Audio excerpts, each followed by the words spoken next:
It's Christmas Eve, and a group of bad guys are planning to rob some rich assholes, but Santa Claus is having none of it. He's going full-blown John McClane on their asses, bringing down the hammer Triple H style. John Wick has nothing on Kris Kringle in Violent Night.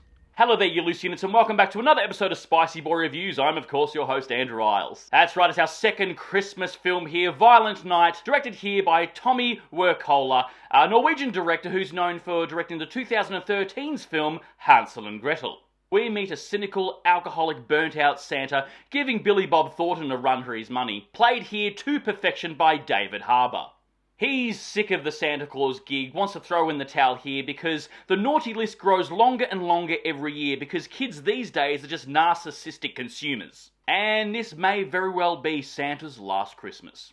Then we meet our modern diversity family of three, who are planning on spending Christmas Eve at Grandma's house. We learn that the marriage between not Tiffany Haddish and not Detective Boyle from Brooklyn Nine-Nine is on the rocks, but decide to pull it together for just one night for the sake of their child, who turns out to be a huge Home Alone fan. I wonder if this will come back into play later.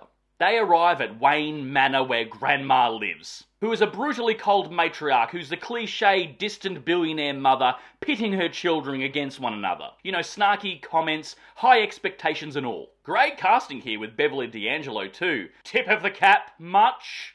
This extended family of rich arseholes have to spend the night with one another. That is until the pleb servers that Grandma Poos has hired decide to pull a die-hard and go full Nakatomi Plaza on everyone, ultimately holding the whole family hostage. The bad guys are led devilishly awesome here by John Leguizamo.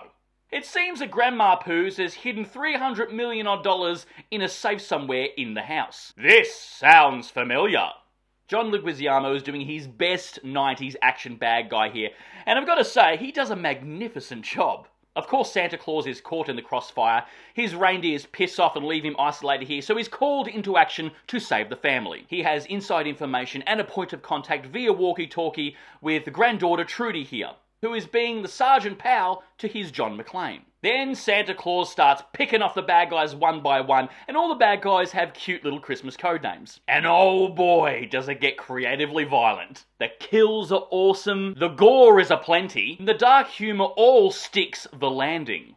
There's a lot of nice setups and payoffs too. We get clever creative kills, 90s cheesy one-liners, and a nice little twisty twist towards the end. There's even an epic badass backstory for Santa Claus himself, explaining why he's so good at fighting. And in all honesty, it kind of worked. It made sense to me. I was like, yeah, I buy that. Yes, this movie is Die Hard with Santa, of course. The film doesn't shy away from that fact either. If anything, it full wholeheartedly embraces it. And both Die Hard and Home Alone get a lot of shout-outs here.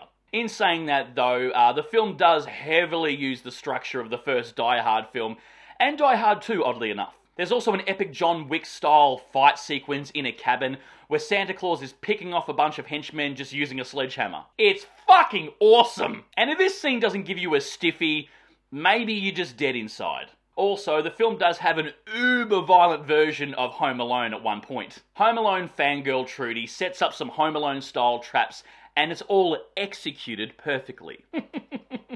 It's super funny, ridiculously violent, and incredibly gory. This little 5-minute segment of Love Letter to Home Alone was way better than the 1.5-hour diarrhea session of Home Sweet Home Alone.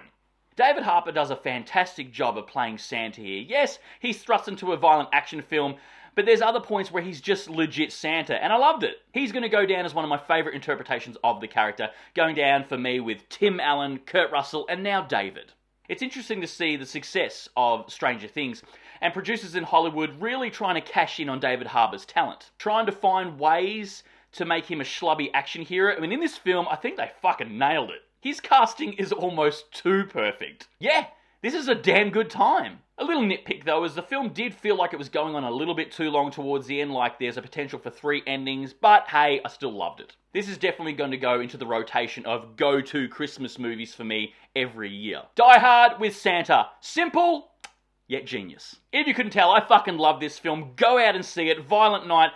Yeah, action, gore, Christmas, Die Hard goodness. Anyway, guys, write down below if you've seen this film, if you're a fan of it. If you haven't seen it yet, bloody, what are you doing with your life? And if, of course, you've made it this far into the episode, please give me a thumbs up because your love and support just keeps me going because I just love movies and I assume you do as well. And of course, don't forget to hit that subscribe icon because we give out episodes weekly and we'll see you back here next week for the next review. And until then, stay merry, kids.